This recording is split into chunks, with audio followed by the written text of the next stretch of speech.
ஆச்சி மசாலா. எந்த சமையலும் ருசி தேடும் ரகசியம். 20 ரூபாய். ரொம்ப டயர்டா இருக்கு. இயற்கையான டேட்ஸ், பாதாம், பிஸ்தா, கேஷு அண்ட் ஹனி கொண்டு தயாரிக்கப்பட்ட லயன் டேட் நட் பைட்ஸ். தமிழகத்தில் தமிழக வெற்றிக் கழகம் தலைமையில் கூட்டணி ஆட்சி நடக்கிறது.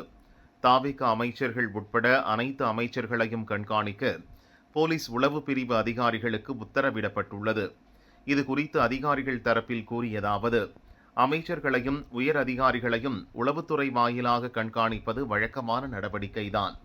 அதன்படி முதல்வராக இருப்பவருக்கு உளவுத்துறை ஐஜி வழியாக இந்த கண்காணிப்பு அறிக்கை வாரம் ஒருமுறை அல்லது மாதம் இருமுறை சமர்ப்பிக்கப்படும். இதன் வாயிலாக அமைச்சர்களின் நடவடிக்கைகள் அனைத்தையும் முதல்வர் தெரிந்து கொள்ள முடியும். ஜெயலலிதா முதல்வராக இருந்தபோது அவருக்கு முன்பாக அவரது தோழி சசிகலாதான் உளவுத்துறை அறிக்கையை பார்ப்பார்.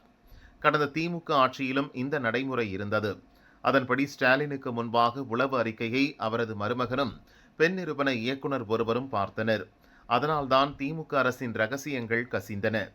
இந்த நிலையில் புதிதாக பொறுப்பேற்றிருக்கும் தாவிக அரசில் அமைச்சர்கள் உயர் அதிகாரிகளை கண்காணிக்க புதிதாக சிறப்பு குழு அமைக்கப்பட்டது. அந்த குழு அளிக்கும் அறிக்கைகள் முதல்வர் விஜய் மேஜைக்கு தான் முதலில் அனுப்பி வைக்கப்பட்டன. அந்த நடைமுறை தற்போது மாறிவிட்டது. அதாவது முதல்வரின் தனிப்பட்ட வியூக வகுப்பாளரான ஜான் ஆரோக்கியசாமி தற்போது தலைமைச் செயலகத்துக்கு அடிக்கடி வருகிறார். அதன்படி முதல்வர் பார்வைக்கு உளவுத்துறை அறிக்கை செல்லும் முன்பாக அதை ஜான் பார்வையிட உத்தரவிடப்பட்டுள்ளது. சில தகவல்களுக்கு நேரடியாக உளவுத்துறை உயர் அதிகாரிகளிடம் விளக்கம் கேட்கிறார்.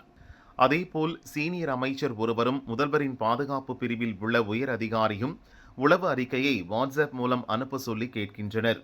சட்ட ரீதியாக முதல்வர் அல்லது அரசு நியமித்த அவரது உதவியாளர் பார்வைக்கு செல்லும் முன்பாக உளவுத்துறை அறிக்கையை வேறு யாரும் பார்க்கக்கூடாது. இப்போது வரை முதல்வருக்கு உதவியாளர் நியமிக்கப்படவில்லை. எனவே முதல்வரின் பார்வைக்குதான் அறிக்கை முதலில் செல்ல வேண்டும். ஆனால் அந்த நடைமுறையை குறுக்கே புகுந்து பலரும் கெடுக்கின்றனர். முதல்வர் விஜய் பார்வைக்கு போகும் முன்னரே உளவுத்துறை அறிக்கையை படிக்க துடிக்கும் மூவர் அணியால் அரசின் ரகசியங்கள் கசிய அதிக வாய்ப்பு இருக்கிறது என தெரிவிக்கப்பட்டுள்ளது.